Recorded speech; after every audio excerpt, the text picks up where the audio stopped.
మా జీవితములో నుండి ఈ పరిమళ సువాసన ఆరాధన వల్ల ఎల్లప్పుడూ మీ సముఖమునకు చేరులాగున మీ కృపతో మమ్మల్ని కప్పి, మీ ఆత్మతో మమ్మల్ని నింపి, మీ వాక్యముతో మమ్మల్ని నడిపించి, మమ్మల్ని సిద్ధపరిచి మీ పోలికల్లోనికి మార్చి యేసు నామములో అడుగుతూ ఈ దీన స్తుతి ఆరాధన అంగీకరించి ప్రసాదించి పెట్టుకుంటున్నాము తండ్రి.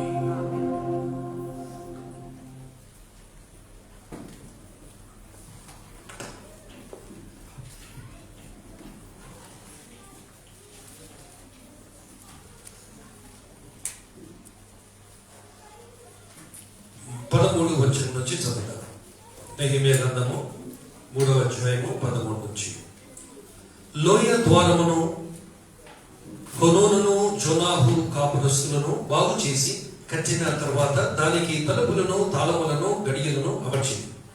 ఇదియుగాక పెంట ద్వారము వరకుండు గోడ 1000 మూరల దనకు వారు కట్టింది. బేత్ హకేలెము ప్రదేశమునకు అధిపతి అయిన రేఖాబు కుమారుడైన మిల్కియా పెంట గుమ్మమును బాగు చేసెను. అతడు దాన్ని కట్టిన తరువాత దానికి తలుపులు నిలిపి తాళములను గడియలను అమర్చెను. అటు వెనుక మిస్పా ప్రదేశమునకు అధిపతి అయి కొల్హోజే కుమారుడైన షల్లూము దారి యొక్క గుమ్మమును బాగు చేసి కట్టిన తర్వాత దానికి తలుపులు నిలిపి తాళములను గడియలను అమర్చెను.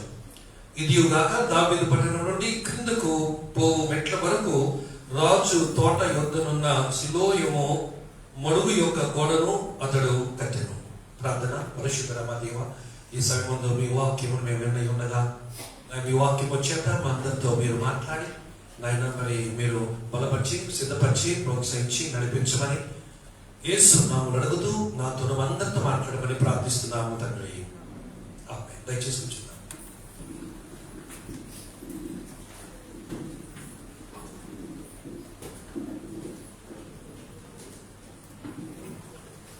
Praise the Lord. దేవునికి స్తోత్రం చెప్తూ అందరి గురించి చెప్పాను సరే. హల్లెలూయా. ప్రియమైన దేవుని సంగమా, మనము మరి పోయిన వారం నేను ప్రారంభించిన అంశాన్ని నేను కొనసాగించున్నాను. బహుశా మరి ఎంత టైము మనకు పడుతుందో తెలియదు. కాకపోతే మన జాగ్రత్తగా ఈ సబ్జెక్ట్ ని మనం వెంబడించాలి. మనం చేస్తున్నాం. ఎవరికైనా టాపిక్ అంశం ఏమో గుర్తుందా? ఎవరికైనా పోయిన వారం చెప్పిన అంశం ఎవరికైనా గుర్తుందా?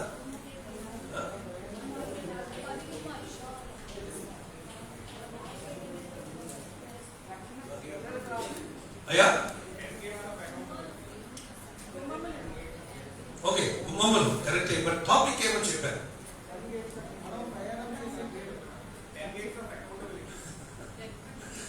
మీరు 10 గేట్లు గుమ్మాలు అని బాగా చదివారు. టీం ఇచ్చారు నేను ఒకటి.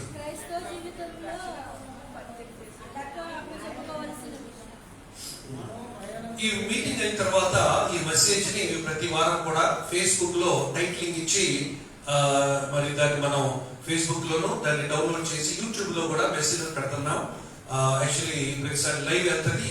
మరి కనుక టైటిలింగ్ ఇస్తాను. అటువంటిది కనీసం మీరు చూసినా తెలుసుకున్నాను. కనుక మనము దేవుని సముఖం సహవాసం ఎదుగుచూ ఉన్న వేళలో మీరు టైటిల్ తర్వాత చూడండి. కానీ నేను 10 గుమ్మాల గురించిన సారాంశాన్ని నేను ధ్యానం చేస్తూ వస్తున్నాను. మరి పోయిన వారం నేను 3 గుమ్మాల గురించి ప్రస్తావించాను.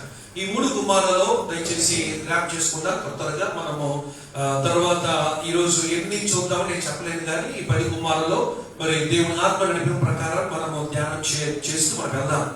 ఇందులో మొట్టమొదటిగా మనము చూసినట్లయితే పోయిన వారం మొదటి గుమ్మము ఏ గుమ్మం చూస్తే మనము గొర్రెల గుమ్మం. గొర్రెల గుమ్మం అనగా దేనికి అర్థమని చెప్పారంటే సాక్రిఫైస్ కి మరి రక్షణకు సాదృశ్యం అని చెప్పారు. అటు తర్వాత యెరూషలేము చుట్టూ యెర్మియా కట్టుచున్నటువంటి 10 గుమ్మాలలో వరుసగా క్రమములో కట్టుచున్నాడు. ఆ కట్టిన క్రమము మన ఆత్మీయ జీవితానికి కూడా ఒక 10 మెట్టులకు పోలినట్లుగా ఉన్నది. సో రెండవ గుమ్మం ఏం పెట్టాడు ఆయన? ద ఫిష్ గేట్ అనగా మత్స్యపు గుమ్మాన్ని పెట్టారు. ఈ మత్స్యపు గుమ్మం అనగా ఏమని చెప్పారు? పరిచర్య. సో రక్షణ లేకుండా పరిచర్యకు పనికిరాము. రక్షణ ఉంటేనే పరిచర్యకు పనికొస్తాం. రక్షణ ఉంటేనే పరిచర్య చేయడానికి వీలవుతుంది అనే విషయం మనం అర్థం చేసుకోవాలి. దేవుడికి కావలసిన వారు ఈ లోకంలో వాడుకోవాలనుకుంటే దేవుడికి చాలా మంది ఉన్నారు. కోట్ల మంది ఉన్నారు. 700 కోట్ల మంది ఉన్నారు. కానీ అది కాదు. కానీ దేవుని పని చేయడానికి, దేవుని యొక్క పరికరాలు పోయడానికి, దేవుని సేవ చేయడానికి, దేవుని యొక్క మరి నామమును ఎరిగి ఆయన రక్తంలో కడగబడిన వారు పరిచర్య చేయాలనేది ఆయన యొక్క ముఖ్య ఉద్దేశం. అది చిన్నదే కావచ్చు, పెద్దదే కావచ్చు, పుల్పిట్ మీద నిలబడి వాక్యం చెప్పేది కావచ్చు, లేకపోతే వెనకాల కూర్చొని పిఏ సిస్టమ్ ఆపరేట్ చేసేది కావచ్చు, లేకపోతే ఏ పరిచర్య అయినా, ఎంత చిన్నదైనా ఎంత పెద్దదైనా, whatever work or ministry or service we do in the church, it should be done by those who are saved అనేది ప్రాముఖ్యమైన విషయం. అయితే మనందరం కూడా రక్షణ పొంది ఉన్నాము కనుక మనకు ప్రతి సంవత్సరం కూడా చిన్నదో పెద్దదో మరి ఏదో ఒక బాధ్యత మన కౌన్సిల్ మెంబర్స్ అందరూ కూడా ప్రతి సంఘస్థులకు ఇచ్చి ఉన్నారు. దాన్ని బట్టి దేవునికి స్తోత్రం. హల్లెలూయా. రైట్, ఇది మూడవ గుమ్మం ఏం చూసే పోయిన వారు మనము పాత గుమ్మం అంటే ఏం చెప్పారు నీతి అని చెప్పారు. ఓకే, సో మొట్టమొదటిగా రక్షణ, అటు తర్వాత పరిచర్య, అటు తర్వాత మనము చూడవలసిన నీతి అనేది మన జీవితంలో అది ఉండాలి అని చెప్పి మనము ఒక నేర్చుకోవాలి, అమర్చుకోవాలి, తెలుసుకోవాలి, నీతి మార్గంలో మనం నడవాలి అనే విషయాన్ని మనము అర్థం చేసుకోవాలి. ఇప్పుడు మరొక 3 గుమ్మాలు వీలైతే, లేకపోతే ఎన్ని వీలైతే అని చూద్దాం. దయచేసి నాతో పాటు మరి సహకరించాలని మనం చేస్తూ జాగ్రత్తగా వినాలని మనం చేస్తున్నాం.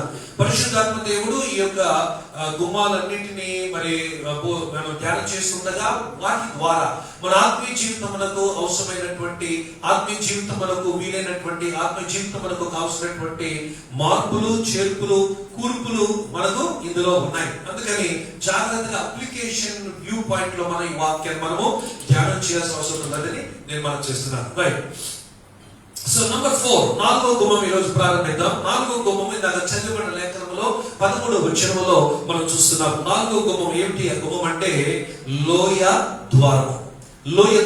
గమనించాలి, ఈ ద్వారానికి ఎందుకు ఆ పేరు పెట్టారంటే, ఈ యెరూషలేములో ఈ గోడ, ఈ గుమ్మములో నుంచి వెళ్తే అక్కడ లోయ, కొంచెం ముందుకెళ్తే లోయ ఉంటది అన్నమాట. అందుకని ఇది లోయకి దారి తీసే గుమ్మం అని చెప్పి దాన్ని లోయ ద్వారం అని నెహెమ్యా పెట్టడం జరిగింది.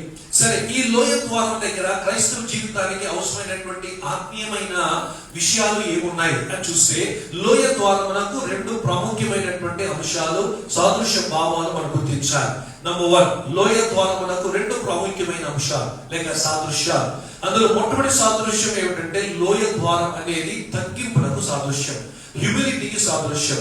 దేవుడు ఎరిగిన బిడ్డలు ఎవరు కూడా గర్వపడరు, లేకపోతే అహంకారులుగా ఉండరు. లేకపోతే దేవుని బిడ్డలు ఎవరు కూడా ఏమిటి నేను గొప్ప, లేక మేము పైకి వారమనో, లేక గొప్పింటి వారమనో, మా కులం పెద్దదనో, లేక మా ఇదనో అనే భావన ఉండదు. దేవుడు నమ్ముకున్న తర్వాత, దేవుడి రక్తములో, యేసు రక్తంలో కడగబడిన తర్వాత మన గుర్తింపు ఒకటే గుర్తింపు తప్ప ఈ లోక సంబంధమైన గుర్తింపులు ఉండవు. కనుక అందరం కూడా దేవుని బిడ్డలమై ఉన్నాము. యేసును నమ్ముకున్న తర్వాత మనము దేవుని ఎదుట తగ్గించుకొని ఉండాల్సిందే తప్ప, ఒకప్పుడు మనం కోటేశ్వరంలో, ఒకప్పుడు మరి అధికారంలో, ఒకప్పుడు ఏదైతే అయిండొచ్చును, ఒకప్పుడు మన తాతలు ముత్తాతలు పలానా అయి ఉండొచ్చు. But who are you now?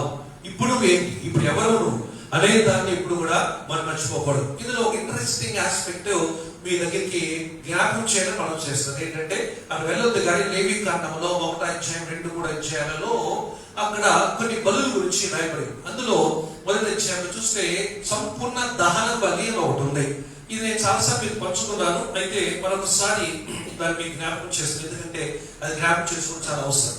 సంపూర్ణ దహన బలి, హోల్ బర్న్ట్ ఆఫరింగ్. ఈ సంపూర్ణ దహన బలి ఎలా అర్పిస్తారు? జాగ్రత్తగా ఈ మాట ఎలా అర్పిస్తారంటే, ఒక జంతువుని వధించిన తర్వాత దాని యొక్క జంతువుని వధించిన తర్వాత దానిని ఏం చేస్తారంటే, దహన బర్న్ట్ ఆల్టర్ మీద, అక్కడ దహన బలిపీఠం మీద దాన్ని దహించాలి. అయితే అది వధించిన తర్వాత ఆ జంతువు తీసుకొచ్చి ఈ బలిపీఠం మీద పెట్టక ముందు ప్రాముఖ్యమైన కొన్ని 3 పనులు చేస్తారు. అదేమిటంటే, నంబర్ 1, దాని పై చర్మాన్ని అంతా తీసేస్తారు.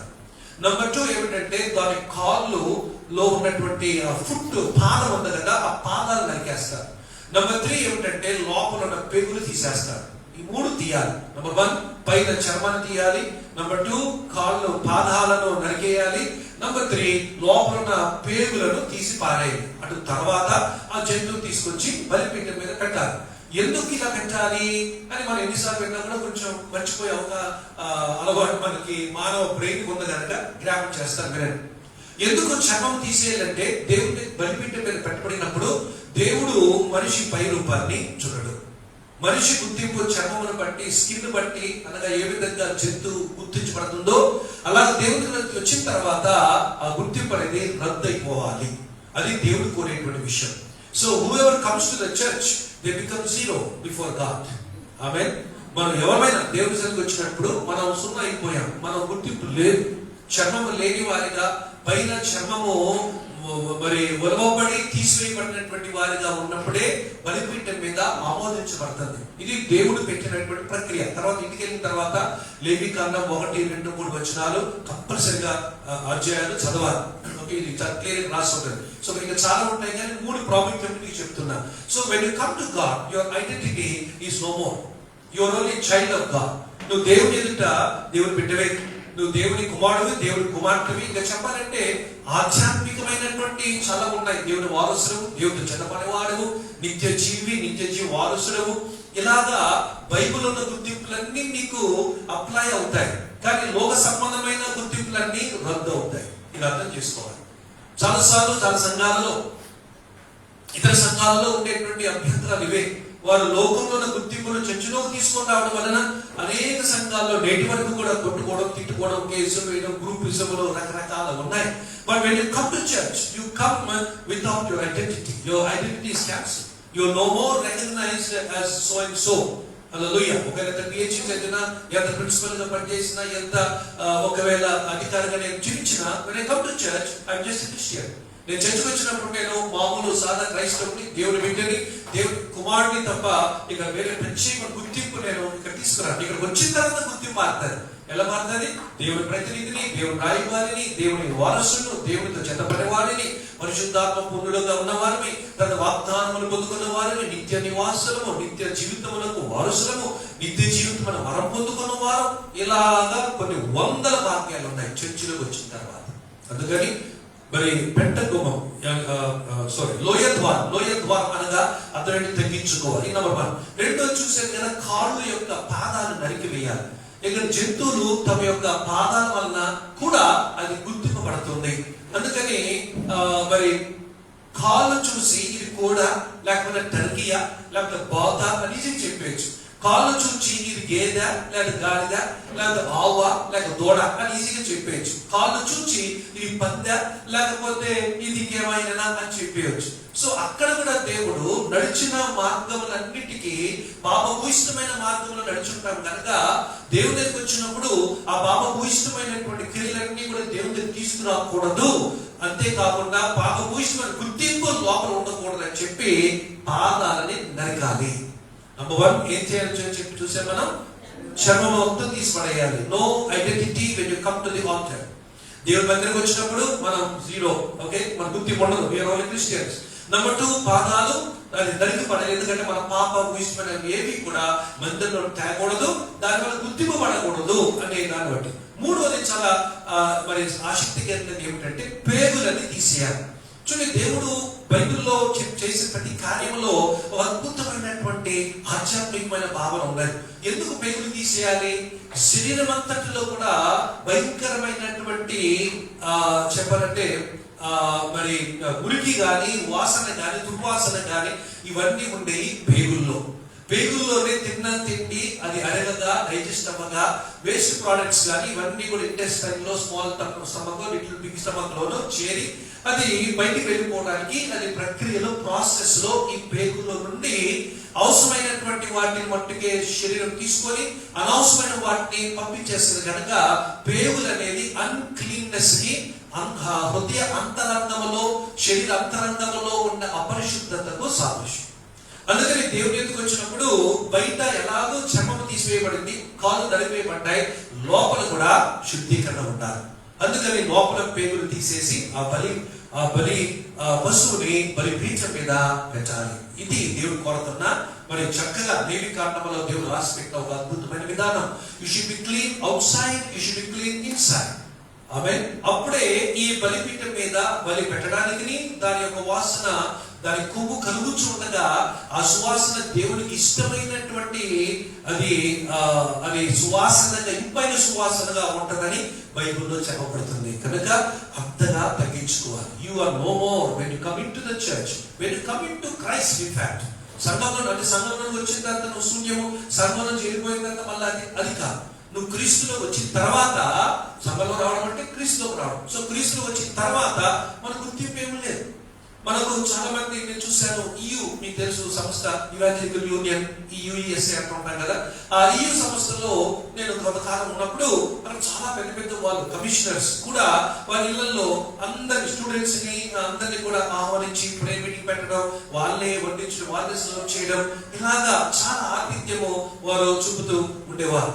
ఏమిటంటే ఇక నేను కమిషనర్ని కదా అని చెప్పి ఎవరు కూడా మరి అంటే నేను పేరు చెప్పండి కానీ ఆయన ఒక కమిషనర్ గా ఉన్నటువంటి కస్టమ్స్ కమిషనర్ అయినా కూడా ఎంతో హంబుల్ గా అందరిని కూడా ప్రేమించి అందరిని కూడా చేరదీసి పనికే కమిషనర్ కానీ క్రీస్తు శరీరంలో మనం సహోదరులు అనే భావన ఆయన దగ్గర చూసి నేను నేర్చుకున్నాను. దేవుని స్తోత్రం కలుగును గాక. సో కనుక మనం క్రీస్తులోకి వచ్చినప్పుడు మన గుర్తింపు రద్దయిపోయింది. మన గుర్తింపు ఒకటే, we are God's children, we are heirs of salvation, రక్షణ వారసులు. ఇలా చాలా ఉన్నాయి. సో ఒకటి రెండు లోక సంబంధమైన గుర్తింపులు పట్టుకొని ఆధ్యాత్మికమైనటువంటి భాగ్యములను పొగట్టుకోవద్దు. కానీ లోక సంబంధమైన వాటిని కొన్ని 2-3 పోయినా పర్లేదు. కానీ దేవుళ్ళకి వచ్చిన తర్వాత కొన్ని వందల గుర్తింపులు మనకు దేవుడు ఏర్పాటు చేశాడు. దేవుని స్తోత్రం కలుగును గాక. సో కనుక లోయ యొక్క ద్వారం అనే ఆ ద్వారమునకు 2 అర్థాలని చెప్పాను. మొట్టమొదటిది ఏమని చెప్పాను నేను?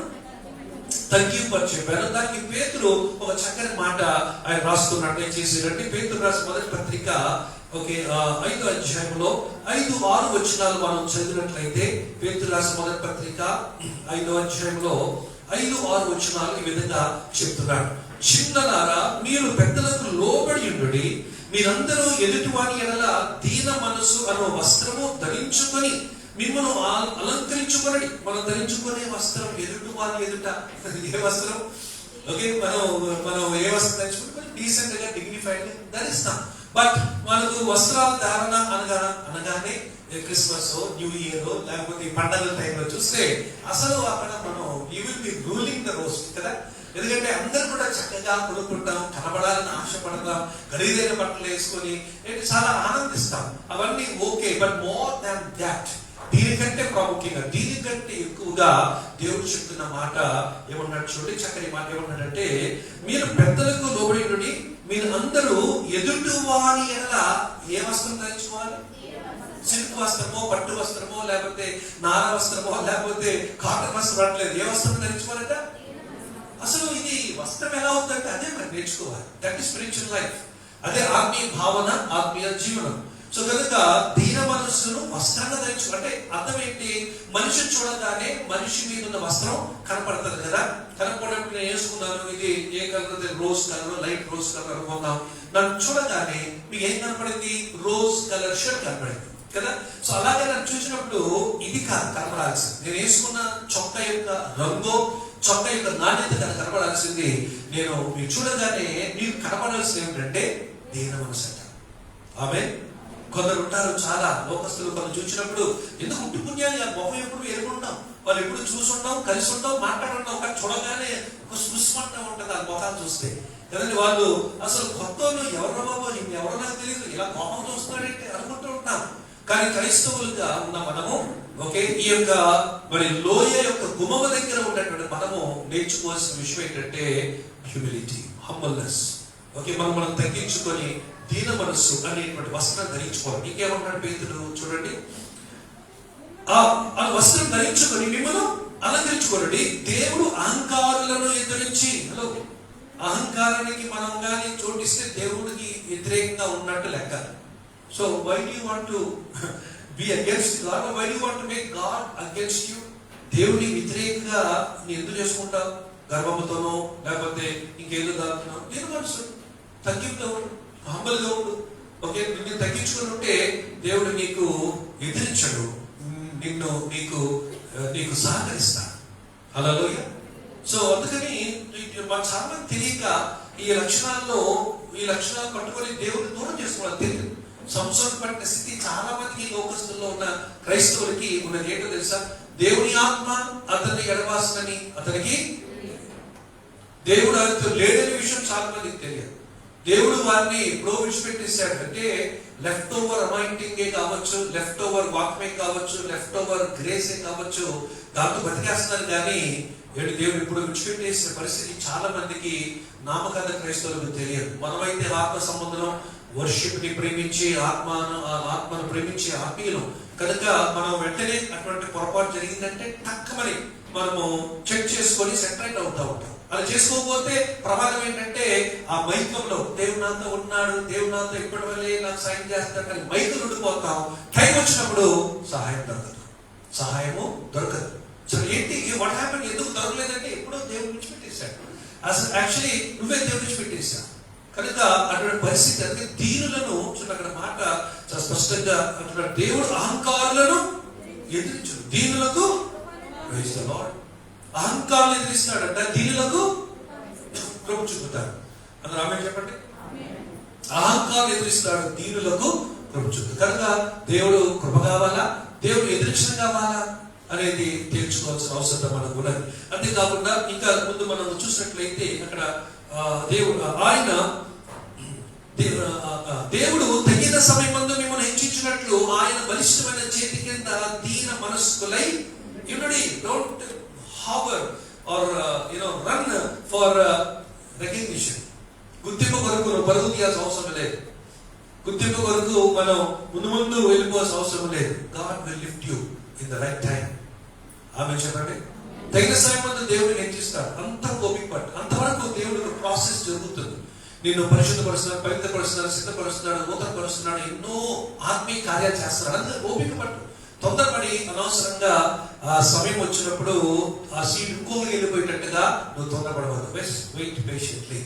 హ్యూమిలిటీ, హంబల్నెస్, దీన మనస్సు అనేది దేవుడు కోరుతున్న విషయం. సో కనుక ఇది ఈ ద్వారం ఏ ద్వారం అంటే 4వ ద్వారము లోయ ద్వారం. లోయ ద్వారం అంటే ఏమని చెప్పారు? మొట్టమొదటి అంత భావన తగ్గింపులో మనం ఉంటే దేవుడు ఏం చేస్తాడు? అహంకారం ఎదిరిస్తాడు. కానీ దీన మనసు ఉన్న వారిని వారి పట్ల ఆయన ఏం చూపుతాడు?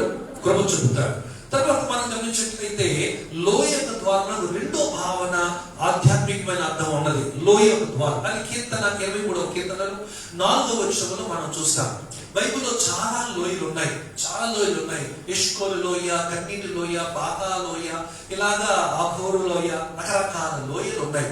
ఆ లోయల్లో ఒక్కొక్క లోయకు ఒక్కొక్క ఆధ్యాత్మికమైనటువంటి అర్థము, సారాంశం ఉంది. కానీ మనం ఇప్పుడు దాన్ని లోయలు ధ్యానం చేయట్లేదు. కానీ ఇక్కడ రాయబడినటువంటి ఒక మాట ఏమంటున్నాడు కీర్తనకారుడు దావీదు? చదవండి. అక్కడ మనకు తెలిసిందే కదా, గాఢాంధకారపు లోయలో నేను తిరిగినను, ఏ అపాయమునకు నేను though I walk through the valley of the shadow of death, I will fear no evil. నేను ఒకవేళ గాఢాంధకారపు లోయలో నేను సంచరించినను, నేను తిరిగినను, ఏ అపాయమునకు నేను. సో లోయ అనగా దేని సాదృశ్యం అంటే మరణము అంతవరకు తీసుకెళ్లే శ్రమకు సాదృశ్యం. మరణం అంతవరకు కూడా లాక్కుని వెళ్ళేదానికి సాదృశ్యం. కానీ ధైర్యం తెచ్చుకోండి, మరణాన్ని దేవుడు అప్పగించాడు. ఆమె మరణం అంతవరకు తీసుకెళ్తాడేమో, అనుమతిస్తాడేమో, కానీ నిన్ను మరణానికి మీ దినం ఒకటే. మీ అందరు చెప్పే ఒక మాట, మీ జీవితాల్లో మీ అనుదిన ప్రార్థనలో ఒక ప్రార్థన నేర్చుకోండి. మీ కాపరిగా, మీ ఆత్మీయతగా నేను నేర్పించాల్సిన విషయం ఏంటంటే, అందులో మీరు గురించి ప్రార్థనలు ఏం చేస్తారంటే, ప్రభువా నా యొక్క దినములు లెక్క పూర్తయ్యేంత వరకు దీర్ఘాయువుతో నన్ను కాపాడు అని ఈ రోజు నుంచి ఆ ప్రార్థన స్టార్ట్ చేయండి. హల్లెలూయా. అప్పుడు ఏ తెగులు నీ కొరకు సమీపించదు, ఏ హాని దగ్గరికి రాదు, ఎవడు కూడా నిన్ను ఏమీ చేయలేరు. నాకు రాము చెప్పండి.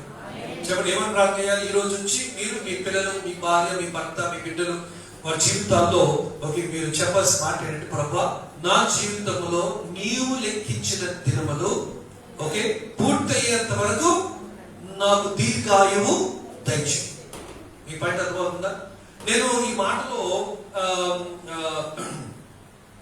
నేను మొదటి భాగాన్ని చాలా కాలం ఉంటుందని పట్టుకున్నాను. ఏంటి మొదటి భాగము? నా దినముల లెక్క పూర్తి చేసుకోవడానికి సాయం చేయ ప్రభువా అంటే, ఆ దినముల లెక్క ఏమో కదా, ఎంత చిన్నదో ఎంత పెద్దదో ఎవరు తెలుసు. అందుకని ఇంకొంచెం ప్రభు గురుని బట్టి విశ్వాసంతో నేను ఇంకొంచెం దాన్ని స్ట్రెచ్ చేసి నా దినముల లెక్క ఈ భూమి మీద నా దినముల లెక్క పూర్తయ్యేంత వరకు నా ఆయుష్ను దీర్ఘాయుష్ను ఇచ్చి ఆయుష్ను పెంచు ప్రభువా అదన్న. చాలా మంది వారు ఆయుష్ ముందే చనిపోతున్నారు. చనిపోతారని దేవుడు తెలుసు తప్ప వాళ్ళు చావాలని దేవుడు చిత్తం కాదు. ఈ మాట అర్థం చేసుకోవాలి. ఓకే, వాళ్ళు చనిపోతారని భవిష్యత్ జ్ఞానం ఉన్న దేవుడు తెలుసు తప్ప వారు ముందే చావాలని దేవుడు చిత్తం కాదు. అలా చిత్తమైనప్పుడు నేను దీర్ఘాయువుతో నేను దీవిస్తానని దేవుడు ఎందుకు చెప్పేవాడు బైబిల్లో? దేవుడు చెప్పాడు కదా, దీర్ఘాయువు చేత నేను నిన్ను సంతృప్తిపరుస్తాను దేవుడు చెప్పినప్పుడు it is the will of God that everybody should have long life. But why are some dying before their time or before early than their time? ఎందుకు ముందుగా చనిపోతున్నారంటే ఎందుకు వారి జీవితంలో దేవుడితో ఉండవలసిన సాంగత్యం, సహవాసం, సారాంశము, అనుబంధము వారు తెలుసుకోలేక వారి పలుకులో ప్రమాదాలు ఉన్నాయి కనుక వారు పలికిందే పొందుకుంటున్నారు. అందుకని ఇప్పుడు పలుకులో క్షేమము, ఆశీర్వాదము, అభివృద్ధి పలుకోవాలి. అందుకని నేను పలుకుంటున్నాను. మీ అందరూ కూడా ఈ రోజు చాలా పలకండి. ఒకవేళ ఒమిక్రాన్ వచ్చినా ఏమొచ్చినా కూడా ఏ తెగులు మన గుడారమున సమీపించదు. ఇది మాట కాకుండా ఓకే, కనుక దాంతో పాటు ఏం చేయాలి? మనము ఏం చేయాలి? ప్రభువా, నువ్వు లెక్కించిన నా దినములు భూమి మీద అవి ముగించు వరకు దీర్ఘాయువు నాకు. నా మాట అర్థమైంది మీకు? ఏం పలుకుతుంది అర్థమైంది మీకు? అర్థమైందంటే దేవుడు లెక్కించిన దినములు నేను పూర్తి చేసేంత వరకు దేవుడు నా దినములు లెక్క నా ఆయుష్ను పెంచును కాక అని పలుకోడు. డెఫినెట్లీ దేవుడు చెప్తుంది. దేవుడు ఎంతవరకు దేవుడు అనుకుంటాడో మనం సజీవంగా ఉంచుతాడు ఇక్కడ ఈ లోకంలో, అంతవరకు మనం క్షేమంగా ఉంటాం. సో కనుక coming back to the topic, valley మరణం వరకు దేవుడు ఎంత తీసుకెళ్తారేమో కానీ మరణానికి అప్పగించాడు. అర్థమవుతుందండి? ఎందుకంటే దేవుని యొక్క కృప. ఎందుకంటే దీనులలో ఏం చేస్తారంటే దీనులకు ఏం చూపువాడు? దీనులకు కృప చూపువాడు. సో కానీ గర్వపడి అతిశయపడి ఇంకా చెప్పాలంటే లోక భాషలో ఇంకా వేరే విధంగా మరి ఉండి దేవుని యొక్క కృపలకు దూరం ఎందుకు కావాలి అంటే there is a chance that you can go away from the grace of God. దేవుని కృప నుంచి తొలగిపోయే ప్రమాదం ఉంది. అందుకని మనము చాలా జాగ్రత్తగా ఉండాలి, కృపలో నిలకడగా ఉండేటట్లుగా మనం చూసుకోవాలి. ఇది 4వ గుమ్మం. ఏ గుమ్మం అని చెప్పారంటే ఇది లోయ యొక్క ద్వారం, లోయ గుమ్మం, లేకపోతే వ్యాలీ గేట్ అని అంటాం. ఈ వ్యాలీ గేట్ లో నేర్చుకోవచ్చు 2 మార్గం. ఒకటేమో తగ్గింపని చెప్పాను, రెండోది సఫరింగ్, శ్రమ అని చెప్పాను. సో కనుక ఈ 2 కూడా ఈ లోయ యొక్క ద్వారంలో ఉంటాయి. లోయ అనగా గాఢాంధకారపు లోయలో నేను సంచరించినను. David had a great experience. దావీదు గొర్రెలను కాసేటువంటి కాపరి, మర్చిపోకండి. Before he was the king with servants around him. My చుట్టూ కూడా పెద్ద రాజు భోగములు కలిగిన రాజు బంటులతో చుట్టూ ఏల వేస్తే, చిటికి వేస్తే పనివారు వచ్చి రాలిపడే స్థితిలో రాకముందు దావీదు గాఢాంధకారపు లోయలో సంచరించాడు. గొర్రెలు నడిపించాడు. ఎక్కడ పచ్చ గడ్డి ఉంటుందో అక్కడ తీసుకొని వెళ్ళాడు. ఎక్కడ లేత కొమ్మలు ఉంటాయో అక్కడికి ఎక్కించాడు. గొర్రెలను తీసుకొని మోసుకొని వెళ్ళాడు. ఒకసారి సింహం ఒక గొర్రె పిల్లను ఎత్తుకొని వెళ్ళిపోతుంటే ఎంటబడ్డాడు. సింహాన్ని దెబ్బ కొట్టాడు. ఎక్కడ కొట్టాడు మనకి తెలియదు కానీ ఆ నోరుని చీల్చి లోపల ఉన్న ఆ గొర్రెను సజీవంగా ఆయన రక్షించుకోగలిగాడు. కారణకాలం ఏంటో దావీదుకు బాగా తెలుసు.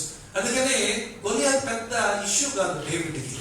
Because he knew how it is to live in the valley of the shadow of death. ఒకవేళ గొలియాత్ ఎదురెళ్ళినప్పుడు ఒక రాయి తప్పిందనుకో, 5 రాళ్ళు ఉన్నాయి, 2వ రాయి తప్పిందనుకో, ఒకవేళ రాయి తగిలినా అది ఎక్కడ టంగమని హెల్మెట్కో లేక ఈ యొక్క కవచానికి తగిలి కింద పడిపోతే ఇందులో వాడు పరిగెత్తుకుని వస్తున్నాడు, ఈయన పరిగెత్తుకుని వెళ్తున్నాడు. ఇందులో ఏమైపోతుంది? గాఢాంధకారపు లోయ. అంటే great people take the maximum risk for the great glory, for the greater glory. Hallelujah. ఇది మనకు అంత సాధ్యం కాదు. వాళ్ళు దేవుడితో ఉన్న సాన్నిధ్యం, సహవాసం, దేవుడితో వారికి ఉన్నటువంటి రిలేషన్షిప్ అటువంటిది. To go to the maximum extent to bring maximum glory to God, even to the brink of death. అందుకని ఆ మాట రాశాడు, గాఢాంధకారపు లోయలో నేను సంచరించను, ఏ అబ్బాయి మీదకు రాలేదు. ఈరోజు మన కీర్తన అనుభూతి రాసిన వాడు ఒకడు. మనం పాడుకుంటూ ఉన్న మనము కనీసం అనుభవించుకోవాలి. ఆమేన్. ఆయన అనుభూతి రాశాడు, రాసిందని మనం చదువుకొని అనుభవించుకోవాలి. ఈరోజు మనం అది కోరుకోవాలి. ఓకే, రేపు మరి ఈ మాటలు గుర్తించుకొని మనం చేస్తాం. ఇది 4వ గుమ్మము, 4వ ద్వారం. 5వ గుమ్మం దగ్గరికి వెళ్దాం. మనం చూసినట్లయితే 14వ వచనం వద్దాం. చూడండి, 14వ వచనంలో ఉన్నటువంటి 5వ గుమ్మము మనం చూసినట్లయితే, బేత్లెహేము ప్రదేశమునకు అధిపతి అయిన రేఖాబు కుమారుడైన మిల్కియా పెంట గుమ్మమును. రైట్, చెప్పండి. 5వ గుమ్మం ఏ గుమ్మం చెప్పండి? Right, the dung gate. Dung gate అని అంటారు, పెంట గుమ్మము. Praise the lord. ఏంటి పెంట గుమ్మం? ఈ పెంట గుమ్మమునకు ఉన్నటువంటి ప్రాముఖ్యమైన విషయం ఒక్క మాటలో మనం ఈ పెంట గుమ్మాన్ని డిఫైన్ చేయాలంటే, ఫస్ట్ ఆఫ్ ఆల్ అసలు ఆ పెంట గుమ్మం ఎందుకు పేరు పెట్టారంటే, ఆ గేట్ తెరుచుకొని వెళ్తే అక్కడ చెత్త చెదారము, ఓకే, అంత వేస్ట్ అంతా వేసేవారు. భయంకర వాసన వస్తూ ఉంటుంది. మనం కూడా జీవీఎంసీ గార్బేజ్ డంప్కి వెళ్ళామనుకోండి కదా, ఎలా ఉంటుంది వాసన మీకు చెప్పాలి, చాలా భయంకరంగా ఉంటుంది.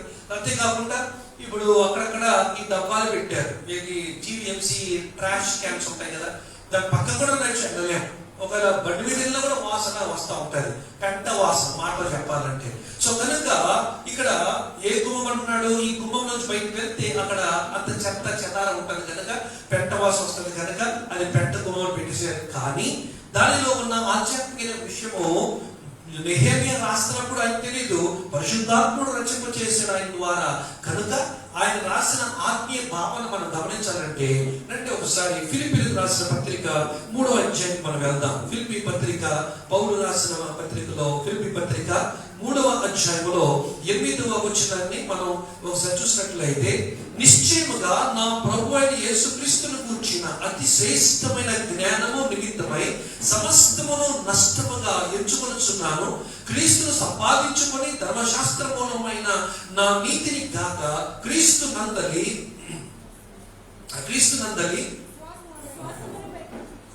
విశ్వాసపరమైన నీతి అనగా విశ్వాసం బట్టి దేవుడు అనుగ్రహించు నీతి గలవాడినై ఆయన అగపడు నిమిత్తము ఏ విధము చేతనైనను మృతులలో నుండి నాకు పునరుద్ధానము కలగవలెనని, ఆయన మరణ విషయములలో సమాన అనుభవం గలవాడనై ఆయనను ఆయన పునరుద్ధాన బలమును ఎరుగు నిమిత్తము, ఓకే, ఆయన శ్రమలలో పాలివాడగటకు ఎట్టిదో ఎరుగు నిమిత్తము, దాంట్లో ఇవన్నీ 7 అనుభవాలు కలుగుట కొరకు ఏమన్నాడండి ఆయన, సమస్తమును నష్టపరుచుకొని వాటిని దేనితో పెంటతో సమానముగా ఎంచుకొనుచున్నాను. Praise the Lord. It is one of the greatest statements that can be made by a human being. ఒక మానవుడు చేయగలిగే అతి ఉన్నతమైనటువంటి వ్యాఖ్యానం అది. ఇది మన వల్ల కాదు. మనం ఏదో పాడేసుకుంటాం, పాటల్లో పెట్టేస్తారని, ప్రసంగాల్లో పాడేస్తాం, కానీ ఒకే పాటలో పాడినంత ఈజీ కాదు ఆ మాట రాయడం. లేకపోతే మన ప్రసంగాలు చేసేంత సులువైన మాట కాదు అది, ఆ పదాన్ని మనం అర్థం చేసుకోవడం. కానీ ఆయన పౌలు ఆయన రాయగలిగేటంటే, ఆయన రాసిన పత్రికలన్నీ కూడా అనుభవాలతోనే ఉన్నాయి తప్ప ఆలోచనతో తక్కువ. ఆలోచనతో రాసిన అన్ని అనుభవాలే. ఆయన 3వ ఆకాశంకి వెళ్ళి ఇచ్చిన అనుభవమే, ఓకే, దేవుని దగ్గర ఆయన దగ్గర నీతి కిరీటాన్ని పరలోకంలో పెట్టబడినట దాన్ని చూచింది కూడా అనుభవమే. All teachings of Paul are based on experience, okay, not otherwise theory ద్వారా ప్రాక్టికల్ థియాలజీ. సో కనుక పౌలు ఏం చేశాడు, ఇవన్నీ కూడా ఆయన రాస్తూ ఏమన్నాడంటే, ఆయన జీవితంలో ఉన్న పరిస్థితి బట్టి సమస్తాన్ని ఆయన చూడండి ఏం చేశాడంట, ఆయన సమస్తము నష్టపరుచుకొని వాటిని పెంటతో సమానంగా. పెంట గుమ్మం దేని సాదృశ్యం అంటే ఏమిటి, నీకు యేసు ప్రభు యొక్క అతి శ్రేష్టమైన జ్ఞానమును, ఓకే, ఎరుగు నిమిత్తము, ఆయన ఎరుగు నిమిత్తము, ఆయన పునరుద్ధాన బలము, నీ ఎరుగు నిమిత్తము మిగతా అన్ని కూడా పెంటతో సమానంగా ఎంచుకోవాలి. You should count what all is honored in the world as done before the knowledge of Jesus. ఆమె చెప్పండి, నా మాట అర్థమైందా? యేసు ప్రభు యొక్క అతి శ్రేష్టమైన జ్ఞానం ఎదుట మిగతావన్నీ కూడా మన పిహెచ్డీలే కావచ్చు, లేకపోతే ఏదైనా కావచ్చు, ఇవి చదువుతాం, సంపాదిస్తాం, ఉద్యోగాలు చేస్తాం, దాన్ని వాడుకుంటాం. కానీ క్రీస్తు యేసు యొక్క జ్ఞానం ఎదుట ఇవన్నీ కూడా పెంటతో సమానం. ఇంకొంచెం నేను దాన్ని మినిమైజ్ చేస్తాను. నీకు వచ్చే తిట్టులు, ఒకవేళ ఎవరైనా తిట్టారనుకో, ఎవరైనా నేను బాధ పెట్టారనుకో, ఎవరైనా నేను చుట్టుకొని మాట్లాడినారనుకో, దాన్ని నువ్వు లెక్క రాసుకొని డైరీలో రాసుకొని దాన్ని ఎస్ఎంఎస్లు చేసి నాకు ఇలా అన్నావు అలా అన్నావు అని చెప్పి అనాల్సిన అవసరం దాన్ని ఎలా ఎంచుకోవాలి? అది పెంటని ఎవరైనా కొడతారా? తొక్కితేనే పైకి బాబోయ్ అనుకుంటా. ఏంటి నాకు అది చిరాకు పుట్టించి తెలుసు. ఎవరో ఎక్కడో కోడినో ఎవరో పేడనో తొక్కింది కారు ఎక్కుతారే, అబ్బా అసలు చాలా చిరాకు. అంటే వాళ్ళకి తెలియదే పాపం. ఇక ఏం చేయాలి? ఒక్కసారి కారు లోపల వేసి దాన్ని తొక్కి కారు లోపలికి వేసి తలుపు వేసామా, వేసి ఆన్ చేసామా, ఒక్క క్షణాల్లో మొత్తం తిరిగేస్తాం వాసన. ఇక దాన్ని వెళ్ళగొట్ట మన తర్వాత దాని మీద కింద మీద చేసి కదండి మొత్తం ఎప్పుడు ఆపి ఆ కాటు తీసి కడిగిన వాసన పోతుంది లేదో కానీ. అయితే అంత అసహించుకునేటువంటిది పెట్ట. నువ్వు దేన్ని అసహించుకుంటున్నావు? యేసు ప్రభువు జ్ఞానం ఎదుట దేన్ని అసహించుకుంటున్నావు? నీ హోదాని అసహించుకున్నావా? నీ పదవిని అసహించుకున్నావా?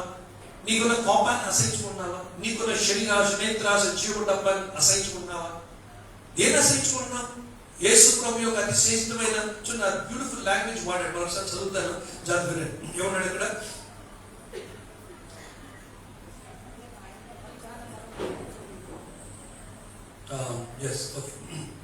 క్రీస్తును సంపాదించుకొని క్రీస్తునందరి విశ్వాసం అన్న నీతి అనగా ఆయన విశ్వాసం దేవుడు అనుభవించు నీతి గలవాడిని ఆయన అదొకటి నిమిత్తము ఏ విధము చేతనైనను అవన్నీ కూడా ఆయన మరణ విషయంలో సమాన అనుభవము, ఆయన పునరుత్థాన బలమును ఎరుగు నిమిత్తము, ఆయన శ్రమలో పాల్గొనొకటి ఎట్టిదో తెలుసుకునే నిమిత్తము ఇవన్నిటి బట్టి నేను ఏం చేస్తానంటున్నాడు? నేను ఇక్కడ ముందు అన్నాడు. ఏమన్నాడు అక్కడ? 8వ వచనం అన్నాడు, నిశ్చయంగా నా ప్రభువైన యేసుక్రీస్తును కూర్చున్న అతి శ్రేష్టమైన జ్ఞానం నిమిత్తం. Praise the Lord. నా ప్రభువైన యేసుక్రీస్తు యొక్క ఎప్పుడు ఆలోచించిన పదం యొక్క బరువు ఎంత ఆలోచించారా? ఏ పదము? ఏ పదం అది? నా ప్రభువైన యేసుక్రీస్తును కూర్చున్న అతి శ్రేష్టమైన. అది అన్లైన్ చేసుకోండి. మీరు ఇంటికి వెళ్ళి దాన్ని ధ్యానం చేయండి. పొట్టిగా వాక్యం వినేసేసి విన్నామని చెప్పి వెళ్ళిపోకండి. ఇంటికి వెళ్ళిపోయేసి రేపు నేను కనపడినప్పుడు నేను వాక్యం బాగుందని ఎప్పుడు అడగను. మరి అడిగారు అనుకోండి, బాగా ఉంది, మరి ఏం బాగుందని అనుకోండి, నోట్స్ రాసుకున్నా చూసి చెప్తాను అన్నట్టు. మైండ్ లో హృదయంలో రాసుకోవాలి. చూడండి ఏమంటుంది? నా ప్రభువైన యేసుక్రీస్తు కూర్చున్న అతి శ్రేష్టమైన అసలు యేసు ప్రభువే జ్ఞానం. యేసు ప్రభు కూర్చున్న అతి శ్రేష్టమైన జ్ఞానం అంటే అసలు ఏ లెవెల్లో పౌరున్నాడో అందుకని ఆ లెవెల్లో ఉన్నాడు కనుక నేను సమస్త నష్టపరుచుకున్నా పెంటతో సమానంగా ఎంచుకున్నా అనగలిగాడు. మనం అనలేం. ఒక ఆయన కామెంటేటర్, పేరు గుర్తు రావట్లేదు కానీ టిండేలో లేకపోతే ఎవరో, ఆయన ఏం రాశాడంటే, అంటే పౌలు నష్టపరుచుకొని యేసు ప్రభు యొక్క అతి శ్రేష్టమైన జ్ఞానం ఎదుట సమస్తాన్ని పెంటగా ఎంచుకున్నాడంటే అర్థమేంటో తెలుసా అని ఆ టిండేలని ఆయన రాసిన కామెంటరీ ఏంటో తెలుసండి. ఆయన దేన్ని పెంట ఎంచుకున్నాడంటే ఆ జాతి వినాలి. ఇది మనకు కొంచెం అర్థం కాకపోవచ్చు కానీ పండితులు మరి వ్యాఖ్యానకర్తలు రాసిన మాట, దేన్ని పెంటగించుకోవడమంట? భర్తని, భార్యని, బిడ్డను కూడా పెంటగించుకోవడం. అది మనం ఆ లెవెల్ మనం ఊహించలేదు. అంటే దేని ఎదుట చెప్పలేదు. ప్రభువైన యేసుక్రీస్తు కూర్చున్న అతి శ్రేష్ఠ మామూలు జ్ఞానం కాదు, అతి శ్రేష్టమైన జ్ఞానం ఎదుట ఆయన అన్నాడు, my wife is like dung to me అని అంటున్నాడు. My husband is like dung to me అన్నాడు. ఇంటికి వెళ్ళిన పాస్టర్ గారు నాకు చిక్కులు కట్టు పట్టుకొని బయటకు తెస్తారంటే నేను చెప్పలేదు. అంటే చెప్తున్నాను. అంటే that is what it means. Bible is meant to be taken by its letter and by its spirit. You cannot divert both, differentiate, bisect both. Letter and spirit, both Atma and Akshar రెండు తీసుకోవాలి. అక్షరం ఏం చేస్తారట? అక్షరం ఏం చేస్తుంది? చంపుతుంది. ఆత్మ ఏం చేస్తుంది? సో ఆ అక్షరం చంపలేమాలి. మనం చంపలేమో, అక్షరం చదువుతాం అంతే. We only read the word, we don't allow the word to kill us. అక్షరము చంపును, కానీ మనం చావడానికి ఇష్టపడలే. అందుకని వాక్యానికి షుగర్ కోటింగ్ ఇచ్చేసేసి చాలా రబ్బర్ నైఫ్ లా వాడేసుకుని పక్కన పంపించేస్తున్నాం. కానీ వాక్యం కొరికేవట్లే మనల్ని, వాక్యం మనల్ని గద్దించినట్లే. వాక్యం మనల్ని ప్రాణాత్మ ఎముక మూలుగులను సహా విభజించినంత మట్టుగా దూరడం లేదు వాక్యం. మనం we are reading Bible as a time pass, as a comfort zone, as a friendly accompaniment, but not as a life changing tool that God uses to prepare us for eternity. కనుక ప్రియమైన వాళ్ళారా, అది ఆయన టిండే రాసిన మాట amazing. ఏమన్నాడండి? It means for me in front of Jesus my wife is dung, my husband is dung, my mom and dad, my parents, everybody, everything else comes equal to dung అని చెప్తున్నాడు. ఆయన చెప్పాడు కాదు, పౌలు చెప్పాడు. పౌలు ఒక ఆయన అడుగుగానే ఏమంటే పౌలు అలా అంటాడని ఆయన ఏమండి, ఎందుకు పౌలుకి భార్య లేదు బిడ్డ లేదు కదా అని అంటారు. ఒకప్పుడు పెళ్ళి ఉండొచ్చును, విధవరాలు ఏమంటారు విధవరు అయిపోయాడు. బట్ అందుకని బట్ పౌలు ఒకవేళ because is alone single man కనుక రాస్తాడు అనుకోవడానికి అర్థం లేదు. ఆయన సింగిల్ బట్టో లేకపోతే కపుల్ బట్టి రాయలే, ఆయన విశ్వాసం బట్టి రాస్తాడు, ఆయన సత్యం బట్టి రాస్తాడు. That is what is needed. అంటే ఆ సింగిల్ గా ఉన్న వ్యక్తి ద్వారా రాస్తే తప్ప ఆ పాయింట్ స్ట్రెస్ ఉన్నదని చెప్పి పరిశుద్ధాత్మ దేవుడు వివాహితమైనటువంటి వివాహం కాలేటువంటి వాడు లేక ఏకాంతంగా ఉన్న వారి చేత రచింప చేశాడు. దాని పవర్ మనం తెలుసుకోవాలి. అలాగే నన్ను రాయడానికి మాట నేను రాయలేదు.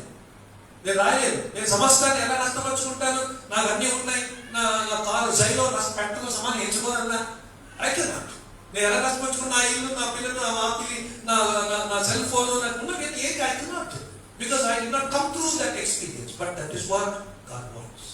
ఈరోజు ప్రియమైన దేవుని బిడ్డలారా, మనం చూస్తున్నటువంటి గుమ్మం ఏ గుమ్మం ఇది? పెట్ట గుమ్మం. సమస్తాన్ని ఆయన శ్రేష్టమైన అతి శ్రేష్టమైన చెప్పండి జ్ఞానము నిమిత్తము ఏం చేయాలంట?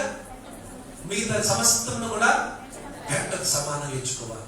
ఈరోజు క్రైస్తవులుగా కూర్చొని పెట్టడం కాదు, రేపు ఒమిక్రాన్ ఎక్కువైపోతుంది. ఎలా ఉండదో ఎవరు చెప్పలేము. I'm not frightening you, I'm preparing you. Amen. మిమ్మల్ని బెదిరించాలని కాదు, మిమ్మల్ని సిద్ధపరచాలని నా ఉద్దేశం. అలా చేయకపోతే నేను సేవకుని కాలేదు.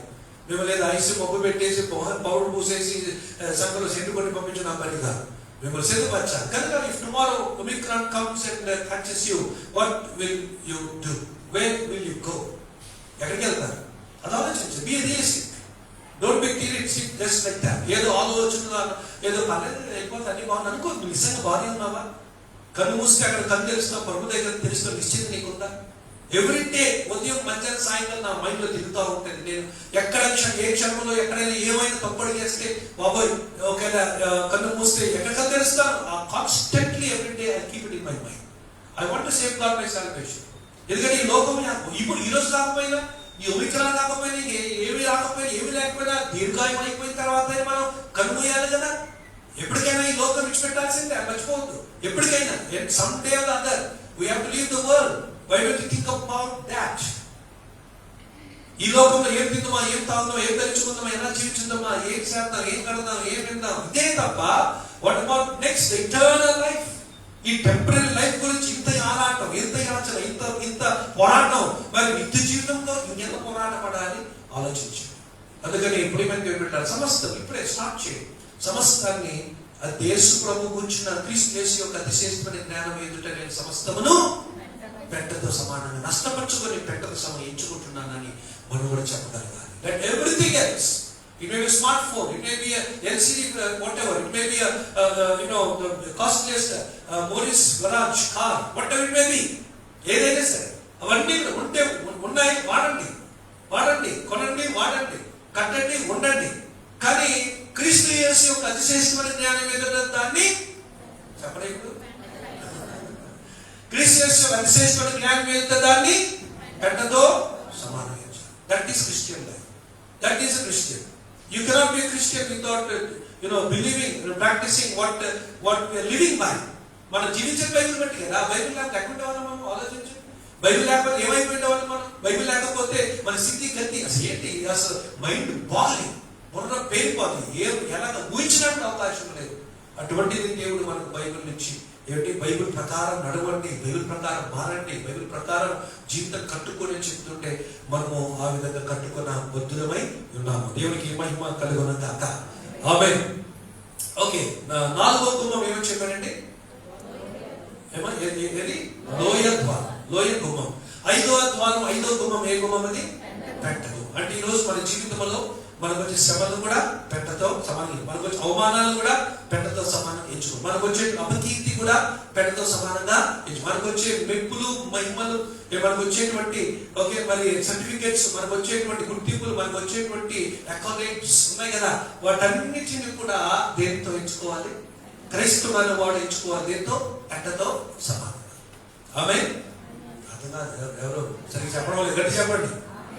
మనకున్న బంగారం వాడండి, వినియోగించండి. కానీ అతి శ్రేష్టమైన జ్ఞానం అయితే బంగారం ఏమవ్వాలి? పెట్టతో సమానం. నాకు 2 ఉంగరాలు అభ్యంతరంగా ఉన్నాయి. ఎందుకంటే ఇప్పుడు 1 ఉంగరం వాడతా. కానీ మన సంఘం నన్ను పాస్టర్ గారు ప్రేమించి మా ఇద్దరు 25th యానివర్సరీ నాడు మా ఇద్దరికి ఉంగరాలు పెట్టించారు. చాలా సంతోషం. ఒకరు చెప్పారు, సార్ పెట్టండి కానీ తీయొద్దు ఇక అన్నారు. మేము సంఘం తరఫు పెట్టే కానీ తీయొద్దు అన్నారు. నేను మీరు అన్న మీ మాట నిలబెట్టుకోవడానికి, కానీ ఒక ఆయన చూసారు 2 అన్నారు. నేను అవునండి 2 అన్నా. ఒక భార్య నా భార్య, ఇంకోటి నా జీవిత భాగం చర్చ అన్నా. మరి చెప్పేదే అన్నాడు.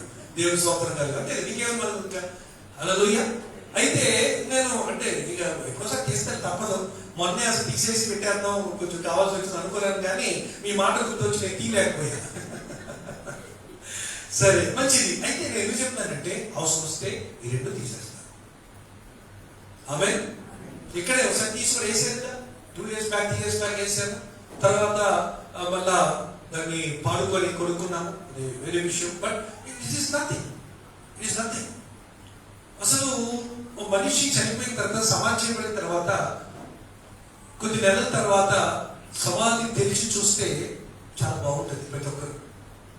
ఎందుకో తెలుసండి, ఎంత అందమైన సొగసైన ఆకారంతో, ఎంత మేకప్తో, బంగారం ఒంటి నిండా బంగారంతో, చక్కని సూట్లు, కోట్లు, బూట్లు, చీరలతో జీవించిన ఈ యొక్క ఆకారం సమాధిలో పరుండబెట్టిన తర్వాత కొద్ది నెలల తర్వాత సమాధి పెట్టి తెరిస్తే ఏమిటి చూసి అవాక్ అయిపోయి గుడ్డిపోతే తక్కువ.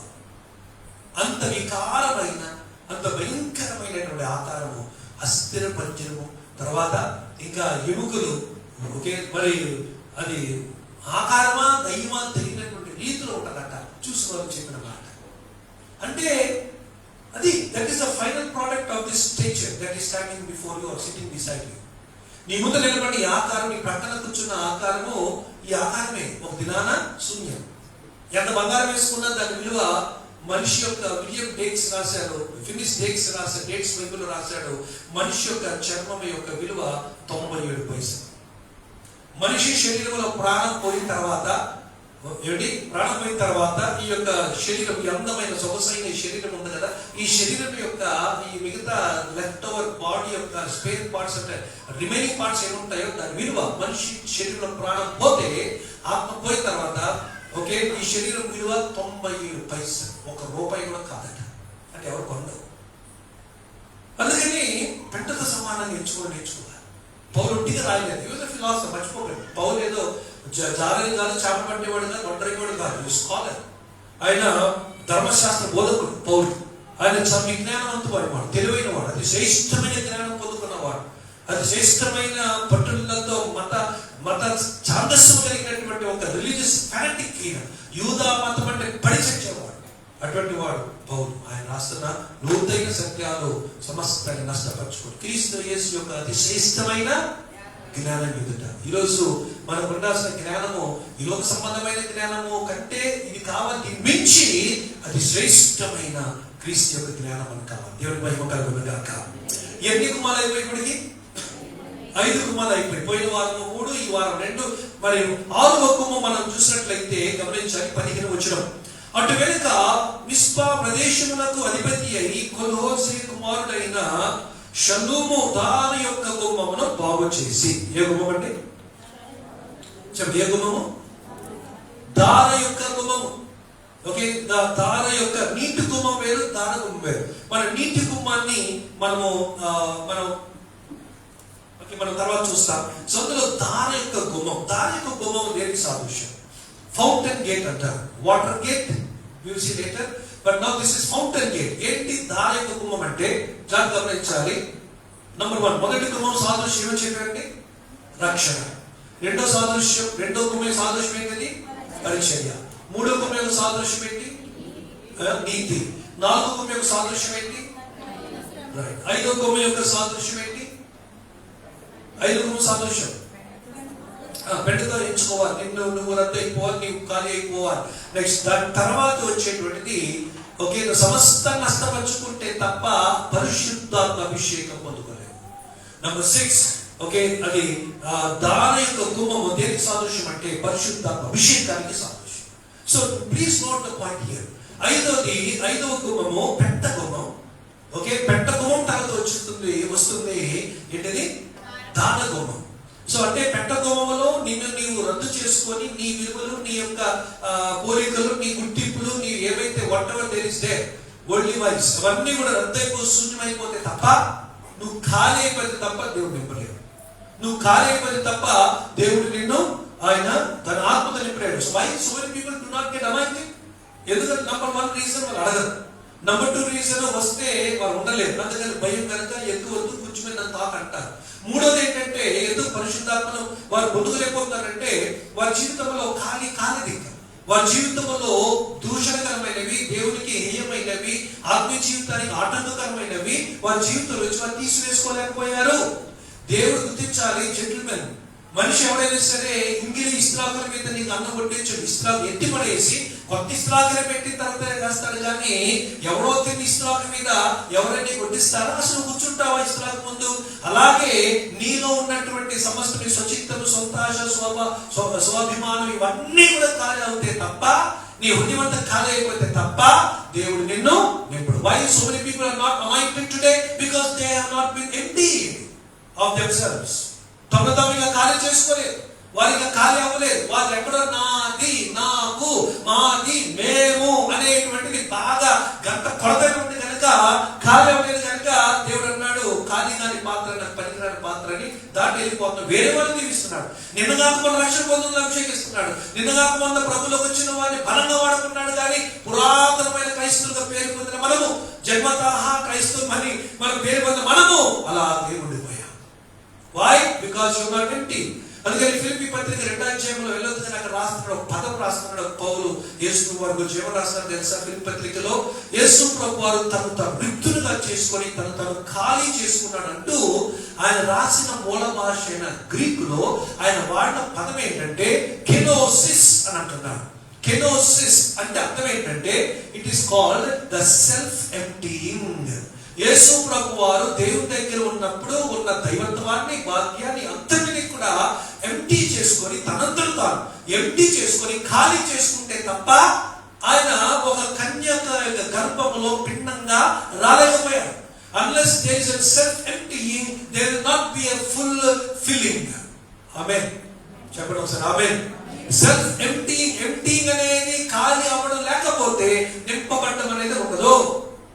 ఈరోజు ఎందుకు నువ్వు పొందుకోలే? ఒకప్పుడు బాగానే అభిషేకించబడ్డావు, భాషలో మాట్లాడావు, చూసావు. ఒకప్పుడు బాగానే దర్శనం చూసావు. ఒకవేళ నువ్వు నీకు చాలా అనుభవాలు. It should not be a one time affair. ఎప్పుడో ఒకప్పుడు జరిగిన సంఘటనగా అనుదినము, అనుక్షణము, అది ఎవ్రీడే డైలీగా అనుభవం ఉండాలి. ఒకప్పుడు పొందుకున్నాడని అవదు, ఇప్పుడు ఉందా అభిషేకం? ఒకప్పుడు దేవుడు తాకాడంటే అంతా దేవుడు నిద్రపోయాడా? కాదుగా. ఒకప్పుడు తాకాడంటే ఎప్పుడు ప్రతిరోజు తాగుతూ ఉంటాడు. నువ్వు తాకించుకోవడానికి సిద్ధంగా సాహిత్యంగా రాలేదు, నువ్వు ఖాళీ అవ్వలేదు. అందుకనే దేవుడు నింపలేకపోతున్నాడు. దానితో కుంభం ప్రేమైన వాళ్ళారా, it is a time, it is a moment, it is a gate where you are filled with the Holi Spirit. ఆయన ఆత్మ లేని వాడు ఆయన వాడు కాడు, మర్చిపోవద్దు. ఆయన ఆత్మ లేని వాడు ఆయన వాడు కాడు. ఎంత చెప్పినా, ఎంత జ్ఞానం ఉన్నా, ఎంత తెలియని, ఎంత వాక్య జ్ఞానం ఉన్నా, ఓకే, ఎంత కంఠస్వాక్యాలు తెలిసినా, ఎంత మరి భక్తిగా పరిశుద్ధంగా ఎంత నువ్వు జీవిస్తున్నా అనుకున్నా, ఆయన ఆత్మ లేకపోతే ఆయన వాడు కావు. అందుకని ఆయన ఆత్మ కలిగి ఉండాలి. అందుకని యేసుప్రభు వారు యోహాను సువార్తలో మీరు చివరి అధ్యాయంలో 20వ అధ్యాయం చూసినట్లయితే యేసుప్రభు వారు 20వ అధ్యాయంలో ఆయన వెళ్ళిపోతూ శిష్యులందరినీ పోగు చేశారు. పోగు చేసినందుకు ఏం చేశారు తెలుసా? వారి మీద ఊదాడట. అలా ఊదినప్పుడు ఏమైంది? వాళ్ళందరూ కూడా ఆయన ఊతున్నాడు అనుకోలేదు వారు. ఆయన ఊదినప్పుడు ఆయనలో నుంచి ఏ వాయువు చేత మట్టి బొమ్మలో ఊదాడో ఆ వాయువు చేత మట్టి బొమ్మ జీవాత్మ అయిందో అదే వాయువులు యేసు ప్రభు వారు మళ్ళా శిష్యుల మీద ఊదినప్పుడు వారందరూ కూడా అభిషేకమును ఆ వాయువుల నుంచి విండంటే పరిశుద్ధాత్ముడు, వాయువు అంటే పరిశుద్ధాత్ముడు అలా ఊదినప్పుడు వాళ్ళు పొందుకొని అప్పటి నుంచి కూడా మార్పు చెందిన వారై కొద్ది రోజుల్లో అనగా వారు 10 రోజుల్లో అక్కడ కనిపెట్టి పరిశుద్ధాత్మను పొందుకున్నారు. కొందరికి పరిశుద్ధాత్మ అంటే భయం. Why should you be afraid of the Holy Spirit? It is the Holy Spirit alone who will prepare you, who will mold you. నిన్ను యేసు ప్రభు పోలికలోనికి మార్చగలిగేది పరిశుద్ధాత్ముడే. ఇంకెవరున్నారు? పాస్టర్ మారుస్తాడా? పాస్టర్ మారుస్తుందా? మీ వారు మారుస్తారా? మీ సత్యమని మారుస్తుందా? మీ పిల్లలు మీ ఉపాసం మారుస్తుందా? మీ బైబిల్ మారుస్తుందా? యేసు ప్రభు పోలికలోకి మార్చగలరు. నేను కాదు, నువ్వు కాదు, ఎవరు కాదు. యేసు ప్రభు స్వరూపంలోనికి పోలికలోనికి మార్చగలిగే ఒకటే ఈ లోకములో, అది ఎవరంటే పరిశుద్ధాత్ముడు. ఆయన లేకుండా జీవిస్తున్నాం బాబు తెలియక. ఇంకెంతకాలం ఆయన లేకుండా జీవిస్తాం? కాలాలు సంపూర్తి కాబోతున్నాయా? కాలాలు సంపూర్తి కాబోతున్నాయి, టైంలు గడిచిపోతున్నాయి. How long will you live without the spirit? ఇంకా ఆత్మలేక ఇంకెంతకాలం జీవిస్తాం? ఆలోచించుకో. రేపు నీది కాదు. దేవుడు ఇన్ని సంవత్సరాలు ఆయుష్ ఇచ్చాడు. ఎందుకంటే హ్యాపీలీ బ్రతకమని కాదు, సిద్ధపడమని. దేని సిద్ధపడమని? ప్రభుతో సదాకాలం నుండి కూడా సిద్ధపడమని. పరలోక రాజ్యంలో దూతలతో, దావీదు, అబ్రహాము, ఇస్సాకు, యాకోబులతో, మిఖాయేలు, మరి గబ్రియేలు దూతలతో, కొనాడి కొలది దూతల సమూహంలో, అన్నిటికంటే ముఖ్యంగా యేసు ప్రభుతో సదాకాలం జీవించడానికి సిద్ధపడమని ఆయుషిస్తే, అసలైన పక్కన పెట్టేసేసి పనికిరాని పట్టుకొని మనం తిరుగుతున్నాం.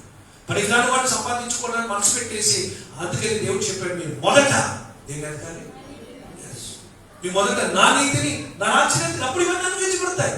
మనం తినాలి, సంపాదించాలి, చదవాలి, ఉద్యోగాలు చేయాలి, కూడబెట్టాలి, అన్నీ okay, but not at the expense of your internal life. నిత్య జీవితంలో బదులుగా కాదు ఇవన్నీ. నిత్య జీవితంలో మరి కాపాడుకుంటూ ఈ లోకంలో జీవించాలి. రేపు మాపు యేసుప్రభు రాబోతుండగా ఏంటి సంగతి? ఆత్మ చేత మరి శరీర క్రియలను చెప్తారు కదా, రోమపత్రిక 12-11 ఆత్మ చేత శరీర క్రియలను చంపేయాలి.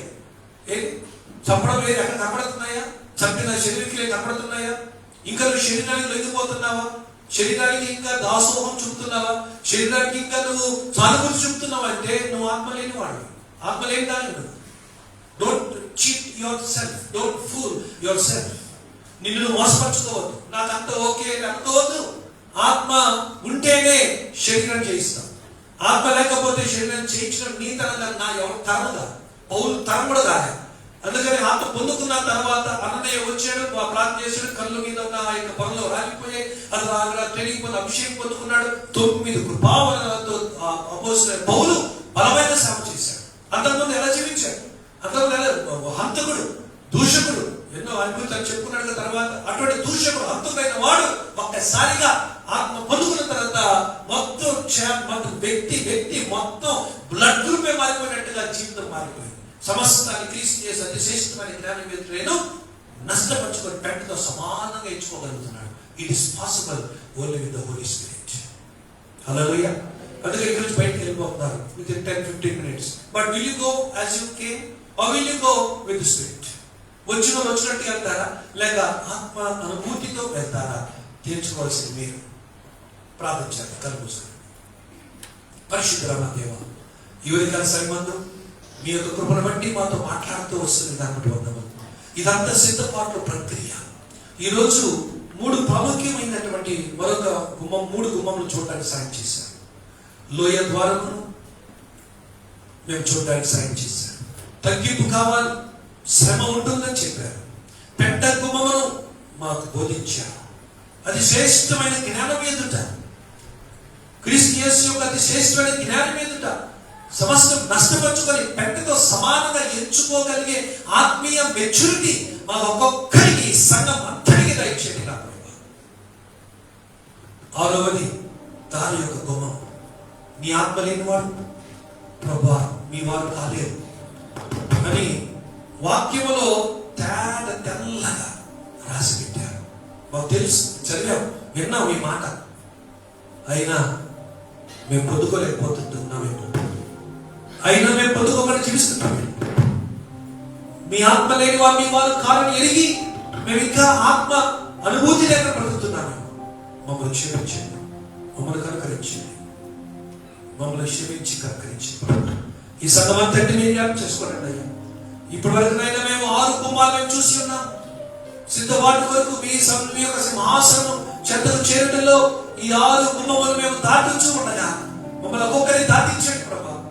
మరణం అనేది మేము భయపడవలసింది కాదు, ఎదురు చూడవలసింది, సంతోషంగా ఆహ్వానించవలసిందని పౌలు యొక్క బోధను బట్టి, బైబిల్లో ఉన్న మహా వ్యక్తుల విశ్వాసాన్ని బట్టి మేము కూడా ఎరిగి నమ్మి అట్టి పరిపక్వత, ఆత్మీయ స్థితి మాకు